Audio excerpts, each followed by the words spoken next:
Wednesday. What up? Super dope. Except not so super dope because this episode was supposed to be out on Monday. And then I was like, fuck, I'm late. Tuesday's fine. And then Tuesday came and I was like, let's get this out today, Holmes. And then I went to do it. And I realized something. The last 20 minutes of this episode, totally fucked. We ran into some difficult technical, what am I? Jesus. We ran into some technical difficulties. So the last 15 minutes of this episode are gonzo, basically. We did stream it on Instagram Live, but I think even by that point we were over an hour. So basically when the sound cuts out is when Instagram cut out. So regardless, if you ever want to watch those things live, go follow us on Instagram at DBSuperDope. So here's the episode, right? So spoilers aplenty for sure.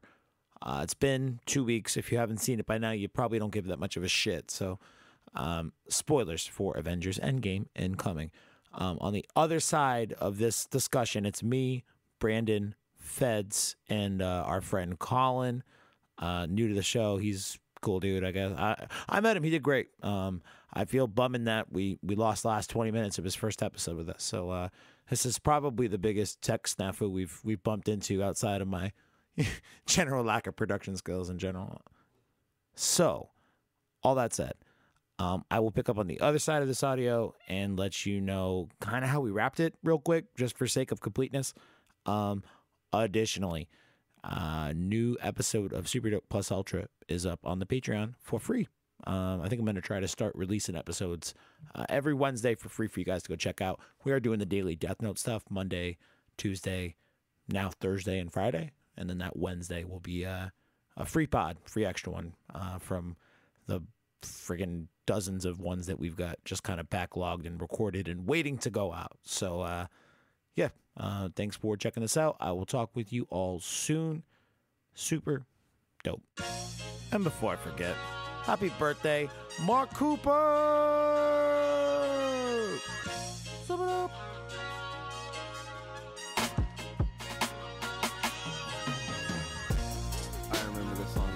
Do you? Did we use this on the last Dragon Ball episode, Reed? Yeah, man. It's the new intro. Duke Silver featuring weird inserts. Mark Cooper. Mark Cooper actually just got fucking a management job today. Where? I don't want to talk about it. Can't talk. It's not my news to drop. I forgot we were in public. My bad. Okay. Hey, super dope. Super dope. Super dope. I'm over here. That's Feds. That's Brandon. Wave hi, Brandon. And that's Colin. Hey. New to the show, Colin. I'm very happy to be here. I'm excited. Yeah, well, we got pizza rolls. We got some Doritos. We got some beers. And we're talking about Avengers Endgame today. Spoilers, 100%. So, Yep. Last week I had to give like my spoiler-free review. And in the 2.5 minutes I talked about the movie, I was like, yeah, this is going to be a spoiler-free section real quick. Anyway, blah, blah, blah, blah, blah. And I gave up like fucking 5 spoilers in the 30 seconds I talked about it. And I was like, oh, wow, all right. What are you, Tom Holland now? It was pretty bad. It was pretty bad. I'm like, I'm not going to say anything, but like, you know that part? There's a really cool part. Yeah.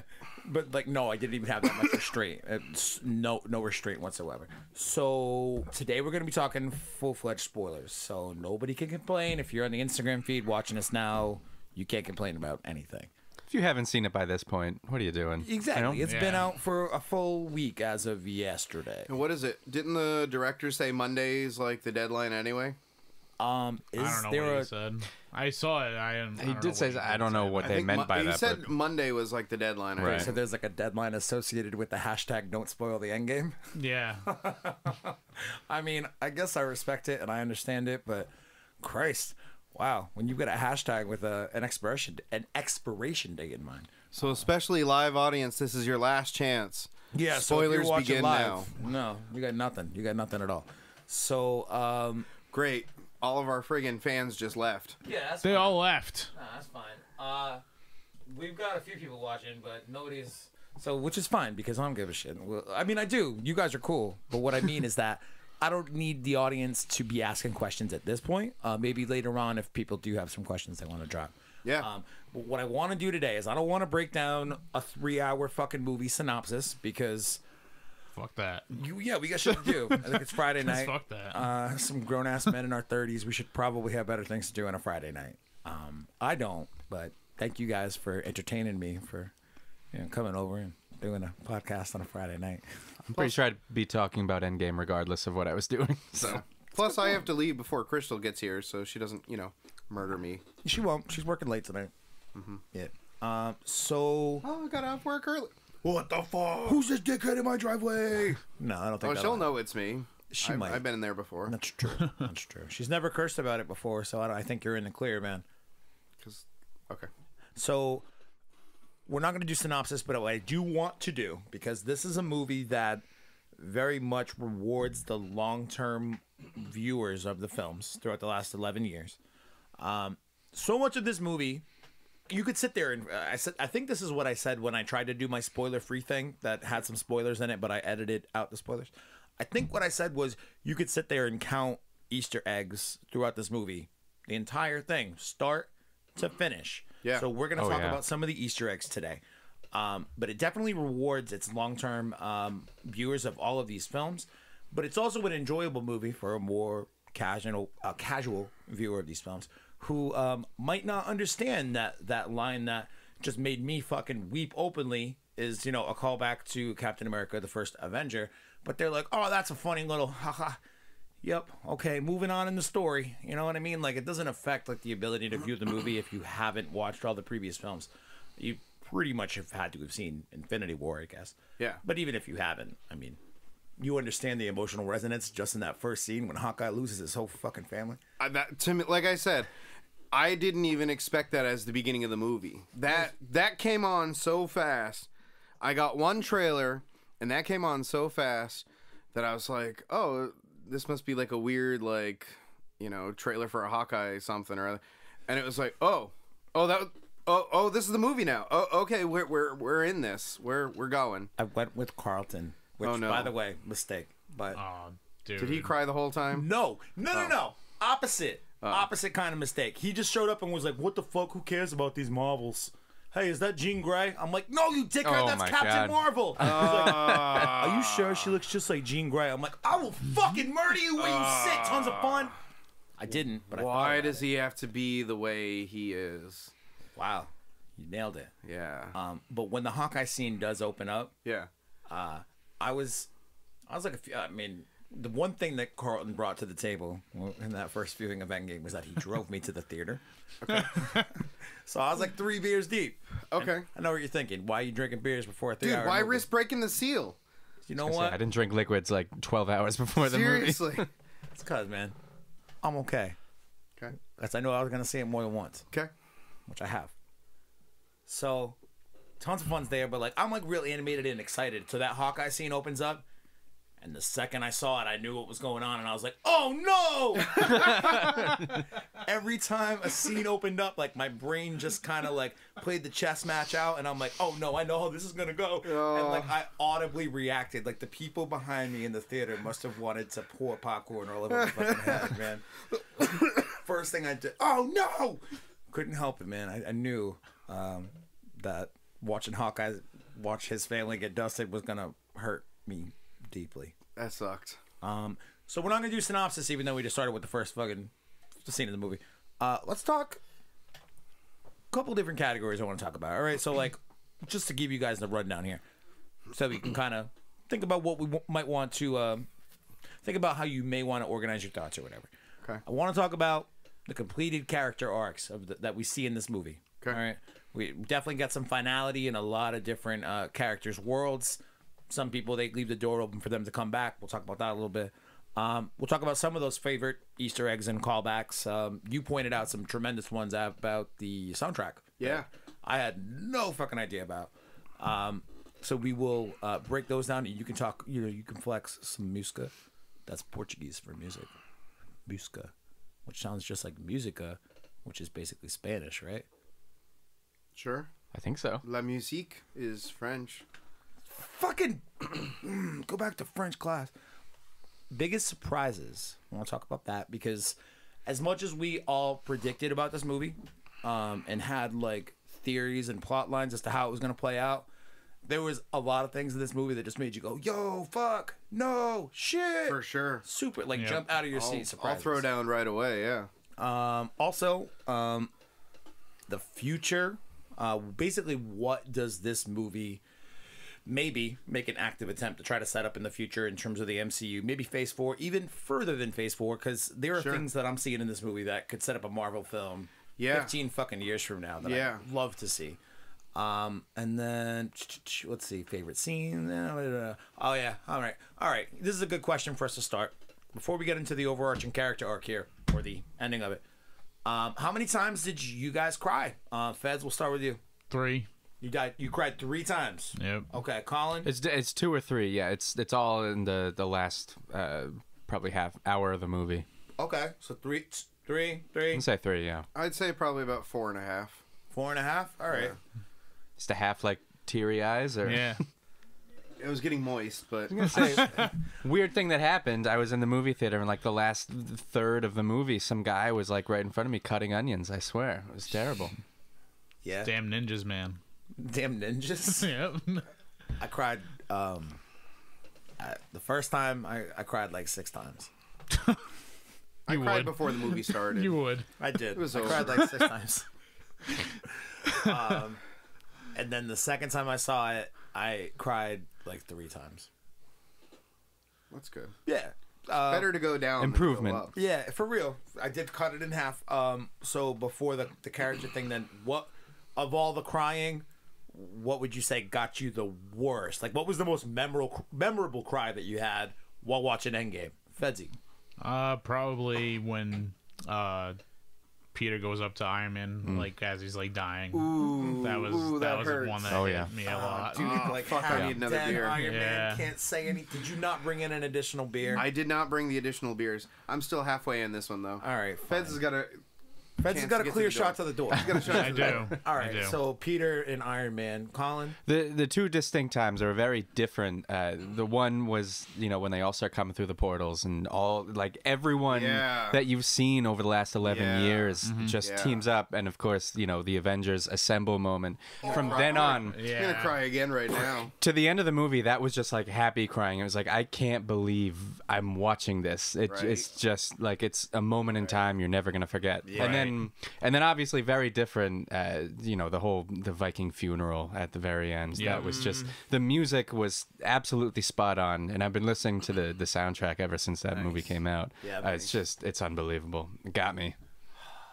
Brandon. I just got goosebumps thinking about that scene. Right, and it wasn't like I had think- tears down my face. It was I crazy. think for me, probably the Black Widow death Yeah? scene.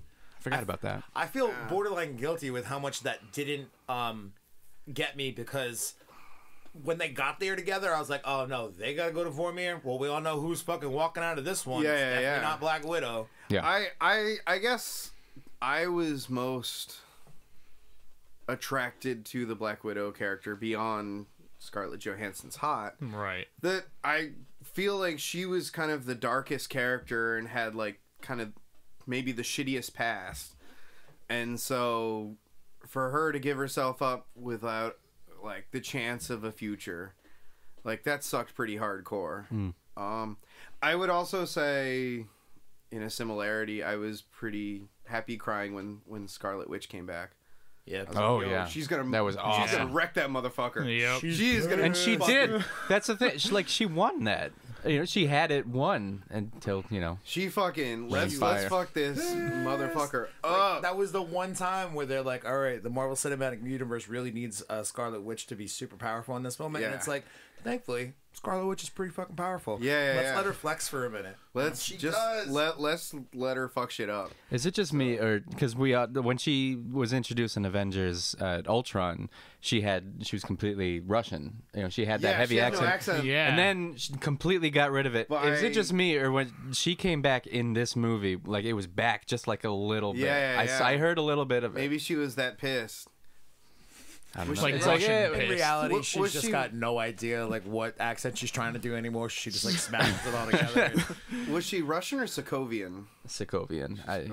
Whatever. It One and wasn't the same, fucking John. Quicksilver's accent in Age of Ultron. Oh. Whoa, what, you can't keep up? It sounded like he was fucking. And all of that's Kazakhstan, dude. all of that's weird to me because the movie they did before was Godzilla, where they were a married couple. Oh, yeah, that's a good point. Aaron Taylor Johnson and Elizabeth Olsen. So the next movie, they're now brother and sister. I was like, whoa, White Stripes, chill the fuck out. So, of all the crying moments, most definitely, it's the cheeseburgers line with Happy Hogan and Morgan Stark at the end, man. And like I said, it rewards the longtime viewer of the movie. Like, if you never saw or didn't recall that scene from the first Iron Man movie, you were just like, oh, that's still a heartwarming moment between Tony's best friend and, you know, his 4 or 5-year-old daughter who is mourning the death of her father. But like, dude, if you remember that line, that shit just hits you tenfold. And it literally kicked me in the balls. And I just went, ah. Like, the people around me, again, must have thought that I was, like, that there was something wrong with me with the way that I audibly reacted to this film throughout 3 hours. Like, tears openly streamed at that point. That part got me. Was Colby Smulders at the fucking... She was. Yeah. That's what I thought. Agent Maria Hill. Because the one spoiler I saw before the movie was like somebody was pissy that Agent Hill wasn't in the movie, and I was like, towards the end, I was like, oh, that's her. Like, I get that she wasn't like in the movie. I think the official count was 74 Marvel heroes, quote unquote, make an appearance in the film. Yeah. And like Maria Hill would fall into that category of hero. Yeah. 74. That's insane. No Let's wonder just this movie appreciate was that. 3 hours long. Even like the Wasp, like, she's got one line, and it's a great line, another Easter egg line of calling Captain America Cap, and that's all she gets. Like, she has like a couple other things where she like walks across the screen. That Lady she has a Avengers big moment scene. where she's supposed to get the van. But like, she doesn't have any speaking roles. But like, she's still pretty integral to the. I mean, integral in that, you know, Scott Lang is the reason we were able to figure this whole damn thing out. Yeah. And she's on the sidelines and able to help him coordinate that part of it. But like, she's on the periphery for the purposes of this film. That's why she's only got the one line. You see her for probably less than a full minute throughout this movie. 74 different heroes. Jesus H Christ. So with 74 different people vying for some screen time, obviously you got to write some people out. That's called a professional fucking segue. Yeah. There are some people in this movie who have a very complete feeling of finality to the character arc. Obviously, Tony Stark and Captain America, those are the two big ones and the obvious ones. Yep. I think lesser talked about is Black Widow. Yep, she's done. But also, I would argue, and this one kind of works but kind of doesn't work, I would also argue that Thor had a very big, completeness to his arc throughout the beginning of these movies, you know? See, I don't think so. You don't think so? I mean, I think he's still going to go try to find Loki. No, No? I don't think he knows. There's no Loki to find. Loki's dead, man. I mean, there's like a Loki in that alternate reality who took off with the cosmic cube. Do you think, and when they did the end of the movie and the Guardians of the Galaxy are heading out, do you think they're going to try and find Gamora? Yes. Yeah, But that's she's exactly dead. what it is. Both of them are 2014 dead. Gamora. No, she's in this timeline. 2014 Gamora is still in the current timeline. Yep. How? She got brought over with Thanos' army when they come from 2014 No, I know, to but the she big wouldn't battle. have disintegrated? I thought she disintegrated. Oh, I mean, I don't think that they have definitively said either way. Did they leave it They ambiguous? teased it at the end. All you saw was like her on the screen and said searching. I think that's just too much of a hint that she's still there. Yeah. See, I thought even though she was like, she turned good with Nebula, not the Work past your Nebula. hands some more. Work the hands some more. You'll Not get there. past Nebula, but current Nebula. Like, even though she like joined sides with her, I think like because she came over with Thanos' army, she was. It's a she was possibility, but I would imagine that. So that means both Gamoras are gone. I mean, even if she was part of Thanos' army, I was gonna say still could be a 50-50 shot, but no, it wouldn't be. No. Either way, it's heavily hinted that she's out there, and I imagine that Guardians 3 is gonna be about Peter Quill trying to find What his is girlfriend this, Star Trek from 3 now? The search for Spock? Like, the search for Gamora from 9 years ago, who's now in our current timeline. Wild stuff. So what I guess of those four there, which one of these resonated with you guys the most? Cap, Tony Stark, Black Widow, and I guess I'll reserve Thor for myself, although Colin, you said Thor too, right? Yeah, and I was going to throw someone in the ring. I think Nebula had a great arc in this movie. Yeah, Absolutely. But I like the fact way to bring her character front. Yeah. So Nebula has a phenomenal arc in this movie. I guess the preliminary for, and Thor doesn't fit in because it's heavily rumored now that Hemsworth is going to be sticking around for at least Phase 4 of the MCU. But Evans, Robert Downey Jr., Scarlett Johansson, the future of her character is done. Hopefully we'll see whatever that prequel is. I don't know if it's an origin story or not. But that's what I heard. It's supposed to be like an origin. I wish they'd honestly set the movie in that 5-year gap between the snap and them bringing them all back, and her running Avengers on the West Coast, got like a secret Avengers West Coast style. Sitting in the office just eating peanut butter and jelly sandwiches. Yo, her job's a lot more than that. Don't be fucking rude. And it was just peanut butter It sandwiches. was just peanut butter. Oh, I'm sorry. Yeah, jelly. Throw it off Captain America's head. So, of those four, let's say, who you got? And Hawkeye. I'm going with Cap. Cap fucked with you the hardest? Yeah, because of him hitting off the shield to Sam at the end and everything. So, like... Right? Yeah. Bit of a surprise, but I feel like he got a deserved ending. Yes, he did. I was ready to watch him die. And then, I had... And that would have been tough to watch, but... an even tougher thing to watch, or I don't know if it was tougher, but like an even more emotional thing to watch is him actually getting the ending he deserves, go back, live a life with Peggy Carter. Yep. And do his thing. Like they did definitely do the nice guy ending. They didn't do the mean guy ending. What would the mean guy ending would have been? That would have been him dying. Getting Got it. No. Him like getting killed. Got it. Cap. There's a lot of people who are not thrilled with how that wrapped.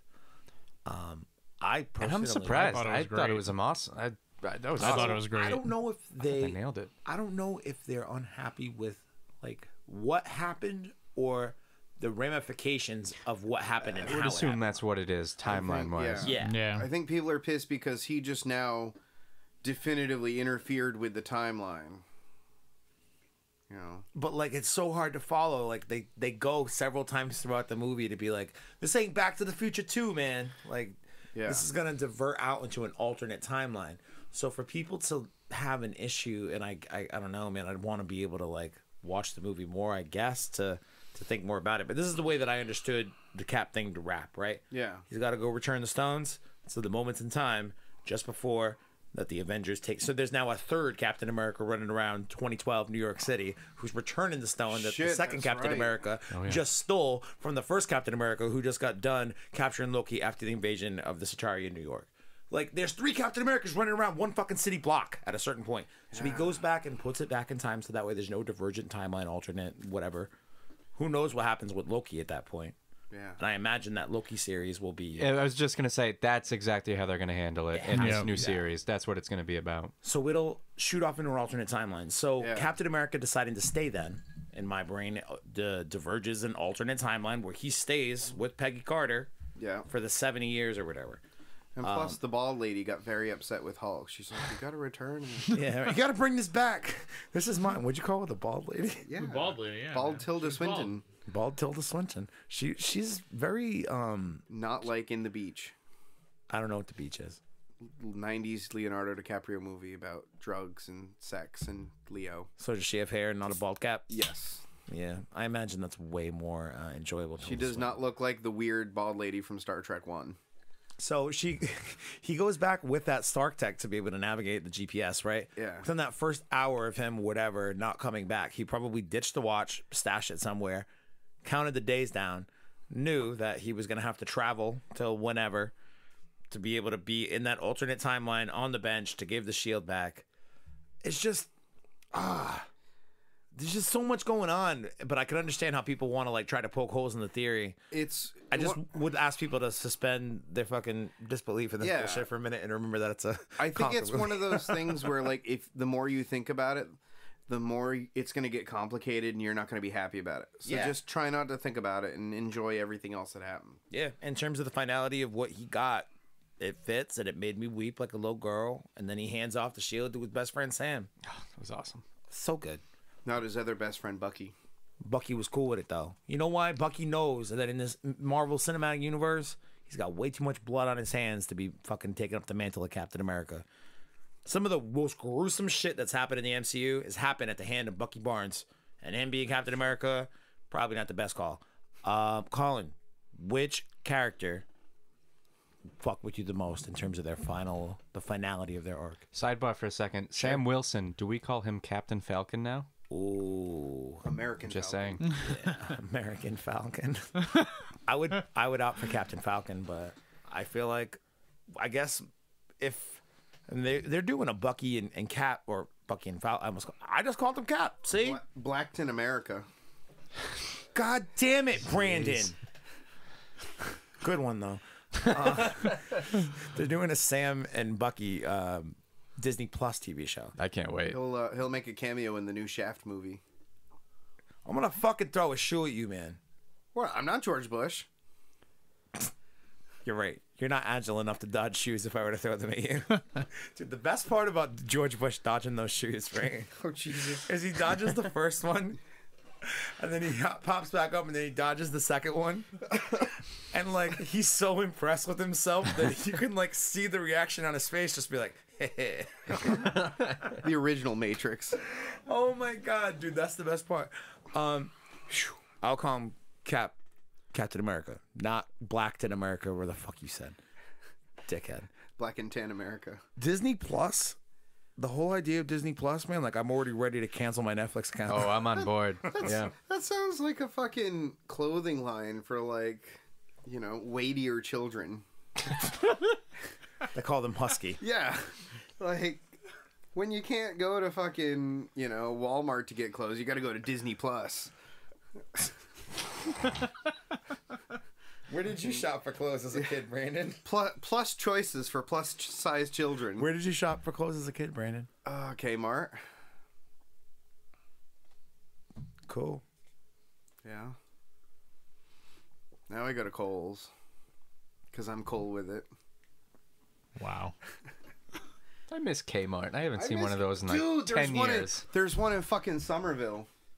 Where's that? Oh, jeez. If it's off the island, I have no idea where it is. Next to Cambridge in Massachusetts. Anyway, so closure. So yeah, which Well, my go-to answer is Cap because, you know, that's his arc is almost what this movie is about. But for the sake of differences, I'll say Thor, just because I love how they handled his arc and his direction in this movie. You see him, you know, when they first find him in New Asgard, he's fat. He's clearly using comedic humor as a sort of shield as to what he's going through, which is, you know, ever since the events of the end of Infinity War happened, he's clearly had this just immense guilt to deal with, and you can see how he deals with it, and it's just really, really interesting. It's interesting, too, because a friend of mine equated Thor to having PTSD. for sure. Oh, totally. You know? Yeah. So in a complete slap in the face to that, I thought his PTSD carried the movie with lighthearted moments. It's terrible Because he fought through it with, you know, he masked that crippling depression with I humor. was gonna say, it was lighthearted, but And there was a beer. weight to it at the same Yeah. time. Yeah. You could feel it. Also, honorable mention, I'll say Hawkeye, because he had the redemption story of a lifetime. No I one just cared love about Jeremy him. Renner yelling Japanese, and then the subtitles coming up. Pa, pa, pa, pa. I love the way they did the typeset and the subtitle in the movie. Right. They did it really well. Right. Thor, though, that one hit me. And that scene where he goes back in time and he sees his mom, and his mom automatically knows, like, wow, the future's not been kind to you. And he tries to play it off like, nah, it's cool. Everything's fine. I'm totally the Thor you know. Are you the cable man? And he's like, just that moment when she's like, I'm a witch, you know, like, I know that you're my son from another time. And he just goes, I'm totally your son from another time. But, like, he's ready to fucking That's ball his awesome. brains out because he's seeing his dead mom. Right. Yeah. Oh, my The God. day she's gonna get killed. Yeah. Yeah, and I love when he tries to tell her, and she's like, "No, this is your future to fix, not mine." Yeah. I think the low-key MVP of this movie, low-key, low-key. I didn't even mean for that to happen, but the low-key MVP of this movie is Rocket Raccoon, man. Right? Yeah. Like, he goes back in that thing with Thor, and he's like being his emotional custodian, just being like, dude, get your fucking act together. Aren't you drunk enough? I love that Thor brings road sodas wherever he goes. I'm just the only thing in deference to that though. I'm just pissed that we didn't get an honorable rabbit mention. We did. We did. He said it once, right? When Yeah. when Rocket gets chased through the palace, Okay. the Asgardians chasing him. Go get that rabbit. Somebody get that rabbit. Yeah, lends itself to the joke. Like Asgardians just think that raccoons look like rabbits. Rabbits. An Asgardian rabbit looks like a raccoon. I guess. I don't know. What was that? That was my Facebook Messenger. Hello. Hello. So, Thor's probably my pick as well. But what do you got? As much as I hate to say it, the Black Widow arc. Really? Yeah. What about it? Well, I mean, I didn't expect anyone to pick that one. I'm honestly surprised none of us pick Iron Man. So I'll pick Iron Man. But it sucks that she dies. But like I was saying earlier, I think there's so much darkness that surrounds her that it was closure that she dies for a noble cause. So that she can't have a family.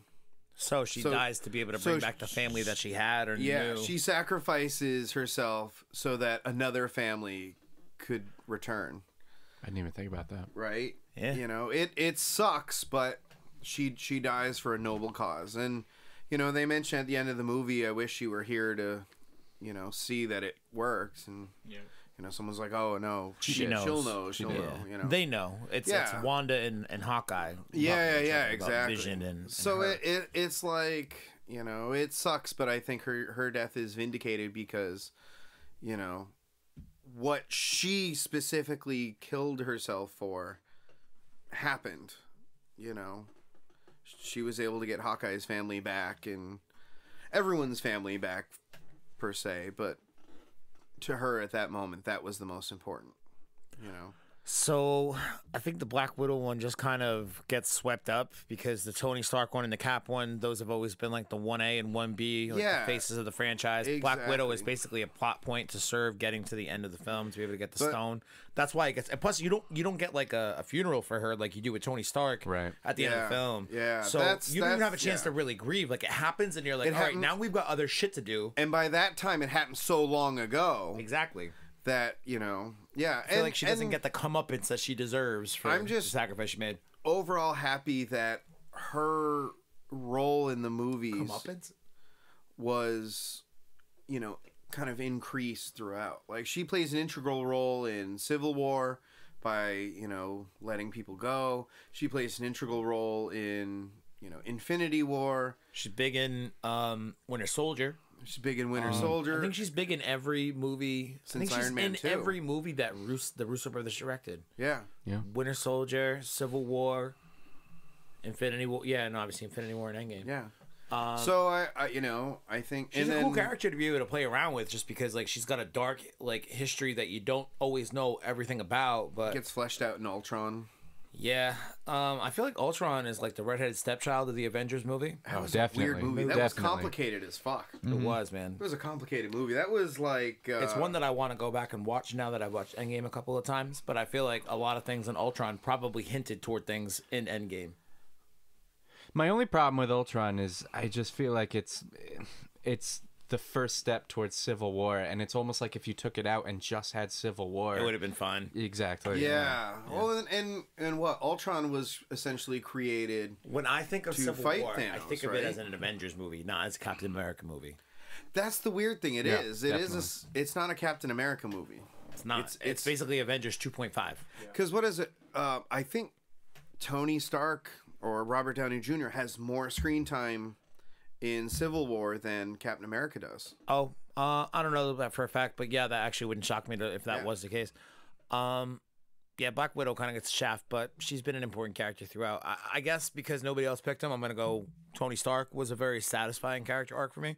Sure. Just to be able to have him start. And actually, The one thing that I really like that I don't think has been talked about, at least in things that I've listened to and heard about over the last week, that scene where he goes back to camp, wherever the fuck in New Jersey, where in 1970, where his father is, and he has the interaction with Howard Stark, and Howard Stark says the most poignant fucking line of the film.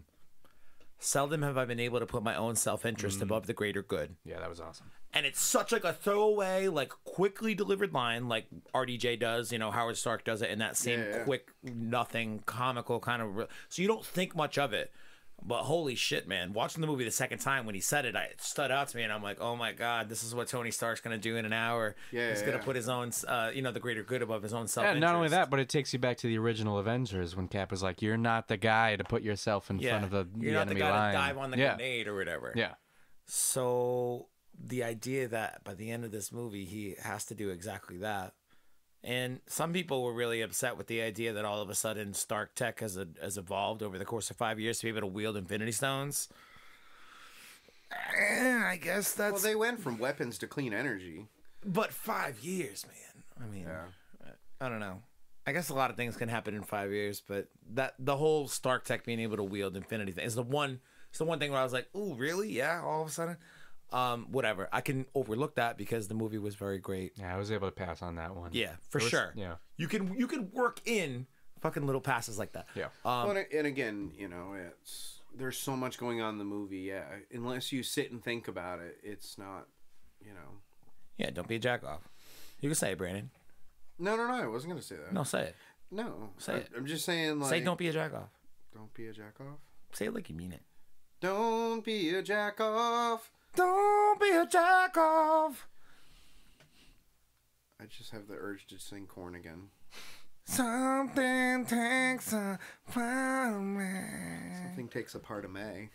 Boom, boom, all right, so the Tony Stark one is the most on the nose. I don't think we got to do any more diving in that. I mean, it sucked to see him half charred. I mean, we knew it was going to happen. I'm also surprised that he was able to, like, I don't know, not immediately die. Like the Hulk snapped, that was his a little entire weird. body just and now parts it's, of it were covered in like chicken coop. By that line of thinking, like how quickly it fucked up the Hulk, you would think it would have absolutely obliterated Tony Stark. But hey, again, Stark tech. Stark tech, man, that shit's amazing. All right, what was favorite Easter eggs, callbacks to old movies? Fucking some idea. I mean, the more on the nose ones, right? I am Iron Man. I can do this all day. When Captain America that was Captain so Yeah, that was my favorite I know. It was dope as hell. That was my favorite one. I love that one. was cool. But I feel like that's one of the good ones where it's like, even if you haven't seen a quarter of the movies, if you've seen a few of the movies, you might remember that line because that line is off reference. So that's one of the funnier ones where like I got a pretty good. Taking All the Stupid with You. That's the one that really fucked me up. Favorite Easter eggs, callbacks. Brandon, we'll reverse it the other way. Brandon? I'm not deeply enough into the MCU to recall. However, I'd like to shout out when Tony Stark called Thor Big Lebowski. Huh. One side Lebowski. Yeah, that was pretty funny to me, and just all the kind of like fat references were just great. We just like watching Thor. You like watching like the alpha male jock type. Ripped God of Thunder get all of a sudden get fat 5 years later because he's spiraled into a crippling depression. It was terrible. You're a terrible fucking person, Brandon. It was terrible because how dare you suffering from PTSD. You're really leaning into that Schadenfreude, you bastard. But like, I mean, the fact that Rocket can get him to go back to New York or back to the Avengers because there's beer there. Like, there's beer in the ship. Yeah. What kind of what beer? kind? Yeah. Like, that's kind of funny to me, and it was, it was great just to like kind of see all that.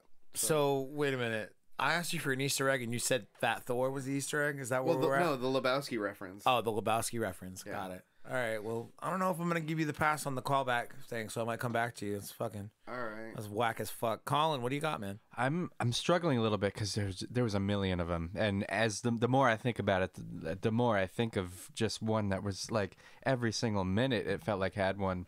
The best has to be Cap wielding Mjolnir.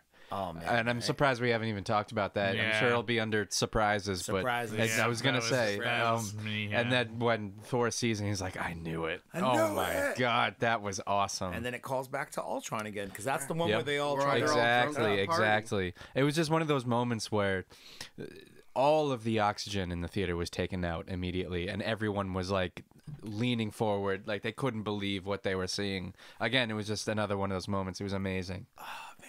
I'm getting fucking amped just thinking about it. So that begs the question, though. Does that mean in Age of Ultron, does that mean Captain America was just like was he not faking? picking it up, faking it because he didn't want Thor to feel bad about himself?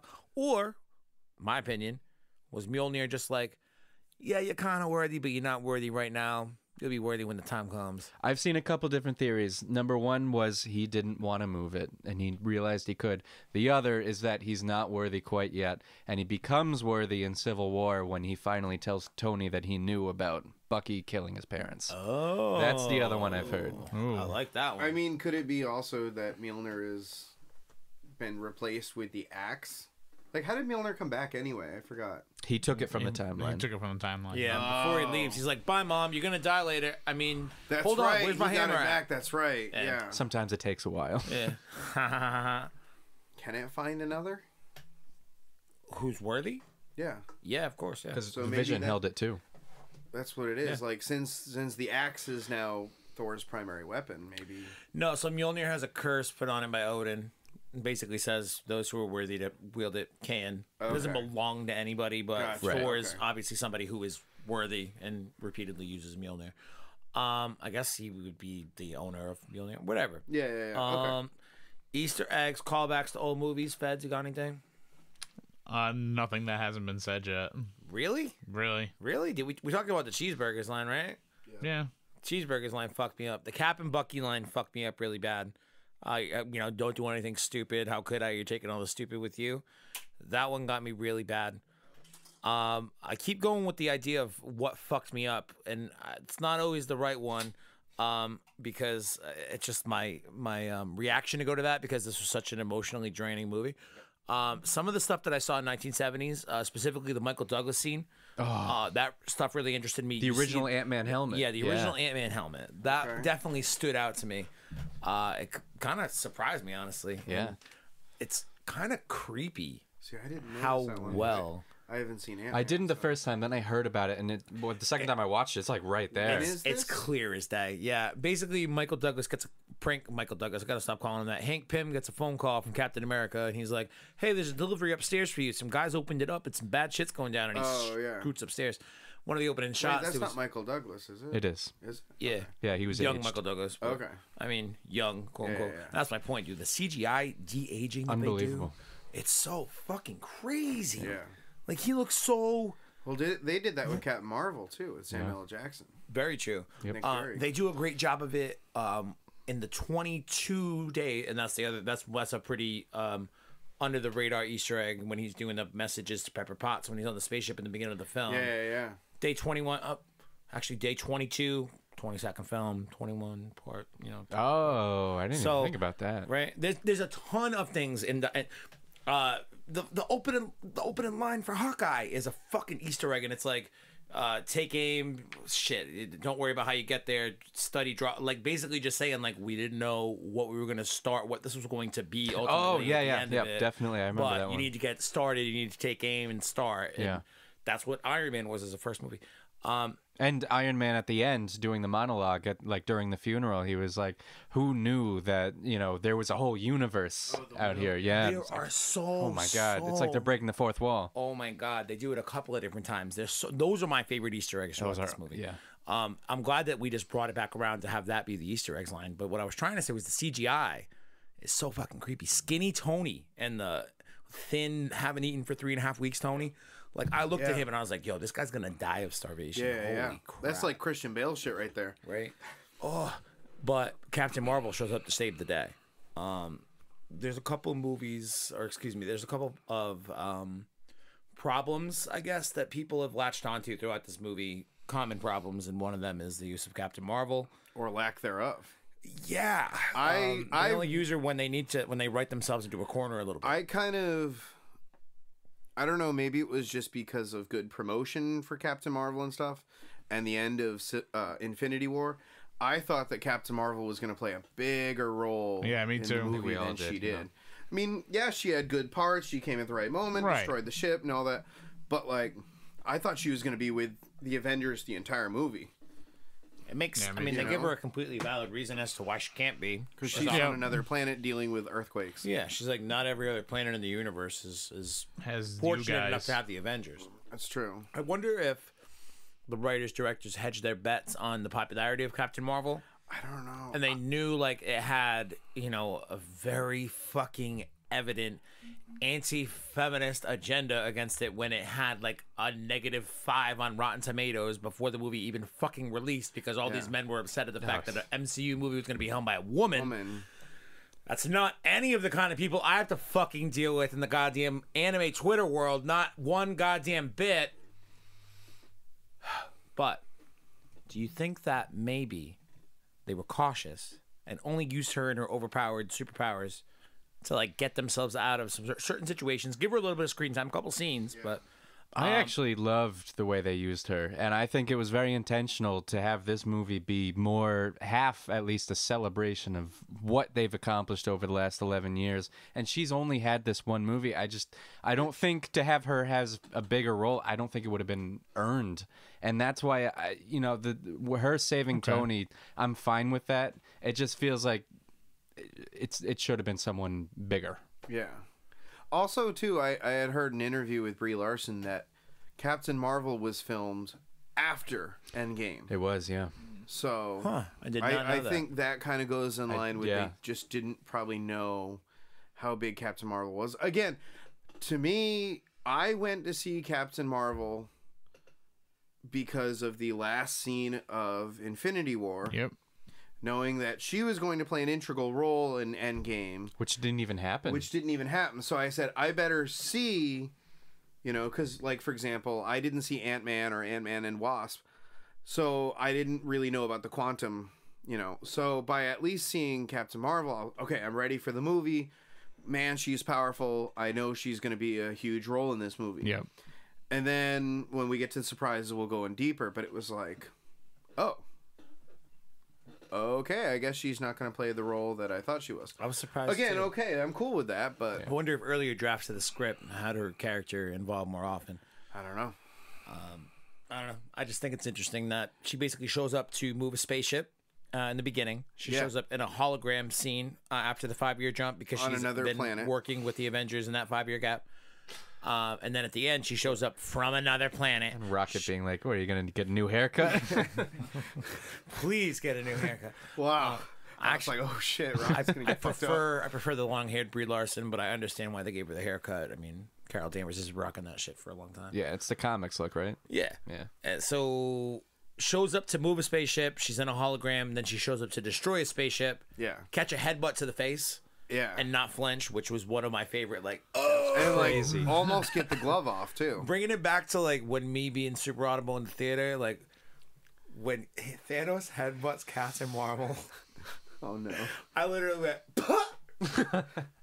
Like, the second time I watched it specifically, like, I waited for other people to, like, react to it, and nobody did. And I was like, what the fuck? That's so funny. Oh, that's how powerful she is. I love Captain Marvel. And then Thanos takes the Power Stone out. Yeah, and that's like the only way he can do any damage. That's the only way he can get rid of her. Yeah. That's the only way he did any damage. So, like, he goes to snap, and she's like, nope. Not today. Not today. Maybe tomorrow. Not today. No, do you guys need beers? Is that what that is? We got. I do now, yeah. Yeah. All right. Let's grab beers. All right. So, and we just got out of a pee break. For those who aren't on the Patreon, you can go to patreon.com/DragonBallSuperDope. See how long we hang on to that one. Copyright infringement. Let's talk about the future of the Marvel Cinematic Universe. I feel like there's Make obviously most of Phase 4 that we kind of know is going to happen. Like the obvious things. We know Black Widow solo movie's coming out. We know Spider-Man 2 is coming out. We know Black Panther 2 's coming out. Spider-Man 2 is actually the end of Phase 3. The end of the Phase 3. That's right. So it's going to be dealing, I think, a lot with the idea of, like, they go on, like, judging by the trailer, they go on some kind of trip abroad, perhaps to Spain. I think they go to, like, Spain or Italy. Yeah. It's Italy, I believe. It's somewhere in Europe. And But based on the Funkos that I've seen, and the end of the trailer, Mysterio is in it, and yeah, Jake Gyllenhaal. Have you seen the preview with Jake Gyllenhaal as Mysterio? No, Dude, yeah. what? Oh, it's... Come on, Brandon. Where's my phone? It's right there. I can't do it. Who else is on the Wi-Fi? Cast it. Look it up. YouTube it. How have you seen it? I've only seen the one where he's like at the very end. Dude, he like busts off the fishbowl and shit, and he's like, "What's up? I'm Mysterio." Except he doesn't say What's that. up? He's like, I'm Mysterio. He's like, "What's up? I'm Jake Gyllenhaal." Obviously, if you cast me in a movie, I can't be wearing a fishbowl on my head the whole goddamn time. What would be the point of having Jake Gyllenhaal play this the one? role? Is it the 3-minute or the 4-minute one? I don't know. It's probably like a 2-minute one, but it's looped twice, maybe. Make sure you connect to the Cast to Office TV. What in the hell is going on your cell phone right now, man? It's a trailer for a video game. Sounds like a trailer for death and destruction. It's not working. All right, wait. I'm about to revoke your phone privileges. Huh? What's up, dickwad? All right, so coming back from the Patreon cut, we obviously know now that we've watched the trailer for Spider-Man: Far From Home. We know some movies are going to be in MCU. That's technically the end of Phase 3, as you said. But we know Black Widow's coming up, Black Panther 2, Asgardians of the Galaxy 3. Wait, Asgardian 3. Asgardians, yeah. Because Asgardians of the Galaxy. Thor's dicking around with them now. So That's hot. I think maybe it would be sort of redundant for us to talk about the obvious shit that we know that's already been announced. So I do think that this movie does a good job at setting things up to potentially we fucking dropped the live stream because we hit an hour. My bad. I think it would make sense for us to go through what we think this movie evidently tries to set up. So, for example, Lady Avengers cut when they're like, "There's no way she'll be able to do it," and then all the girls are like, "She came with some help from us," and then it's like 10 Lady Avengers all at once. Like, heavily hints at the idea of maybe a Lady Avengers movie. Also, maybe a young Iron Man, lad, heart movie. Or I was going to say a Pepper Potts Iron Woman movie. I don't think we'd ever see a Pepper Potts exclusive. Like, I that think was kind of random that, oh, she got a suit for her birthday. She puts it on. Oh, now she's Iron Woman. Like, it was like, oh, hey, that was a storyline. Weird, yeah. Yeah. It's Rescue. There's precedent for her putting it on in the comics. So what I like about this movie is what you guys just said was like, when the fuck did she have time to do that? Basically, Yeah. is when the hell did she have time to figure out what an Iron Man suit was? Or like how to particularly use one properly. Yeah. There's a big 5-year gap where anything could happen. She could have fucked around with some Tony Stark armor, and then he was like, "Oh, all right, let me get her own." Kinky. Yeah, it's always kinks with you. So with that said, any kind of MCU movies that they sort of hinted at that maybe you want to see happen? Colin, we'll start with you. Well, it wasn't hinted during the movie at any point, but we did have that deal with Fox where they acquired the rights to X-Men. So there will be a movie with them at some point. Again, no hint whatsoever. Yeah. Maybe another try at Fantastic Four. I don't know. What? Dark Phoenix was made before. Yeah, that as far as I know, that's going to be the last X-Men movie before they're entered into the MCU. Which their own they cross over their own crossover essentially already. Yeah. I can't wait until the X-Men come into, because growing up, I said it, I think, a couple of weeks back. Growing up for me as a Marvel fan in the 90s, for me, it was Spider-Man and the X-Men. And a lot of that had to do with the way in which I was consuming them by medium of cartoons. Yeah. Those were the two hottest cartoons. Those were fucking not only hot, but they were good, man. Both of those cartoons still hold up. Craven, Morbius, the fucking Spider-Man Secret one, Six. Spider-Man was good. The X-Men one is really, really Yeah, good. it was. Spider-Man 1 was a little bit more little kidified than the X-Men 1 was. The X-Men 1 was like an adult fucking cartoon on in the morning, Saturday mornings. It was ridiculous how well written that show was. So to have them come into the MCU in the future, I'm very excited about it. The one hint that I did kind of see or hear in that scene where Scarlet Witch is not Scarlet Witch. Fuck, I always do that because Scarlett Johansson, Black Widow. I do that every time. I do that all the goddamn time. That scene where Black Widow's checking in with the other Avengers, all throughout the holograms, they talk about an underwater earthquake. Yeah. And how do we deal with it? We don't deal with it. What's his? It's Namor. That's it. Namor the Submariner. Yeah. Almost 100%. Black Panther 2. That's and happening. I'm almost sure that he gets lumped in with the Fantastic Four as a group of characters. Yeah. Okay. Submariner, Silver Surfer. Yeah. We'll see what happens with that one. Thanos like Fantastic Four originally? Or who am I thinking of? So who? Oh no, Galactica. Galactus. I'm thinking of Galactus. Yeah, he's definitely grouped in with that. Yeah. So much to the point that's where Silver Surfer wasn't comes that into last play. abortion of a Fantastic Four movie about Galactus and the Silver Surfer? Didn't even see it. The Rise of the Silver Surfer. Right? That was the second original Fantastic Four. So not the reboot. So that was not when the Chris reboot, Evans was Johnny Storm then. Yeah. Okay. And what a fuck show. Jessica Alba. Yeah. Yeah. Another sequel that wasn't hinted at all, but is definitely happening. Doctor Strange 2. Yes, that's right. For sure. There is another Doctor Strange. So was there any other one? I mean, was there any Young Avengers? I think is heavily hinted throughout. Yeah, for sure. Yeah, it could definitely happen. Way down the line. So I don't even think it could be that far down the line.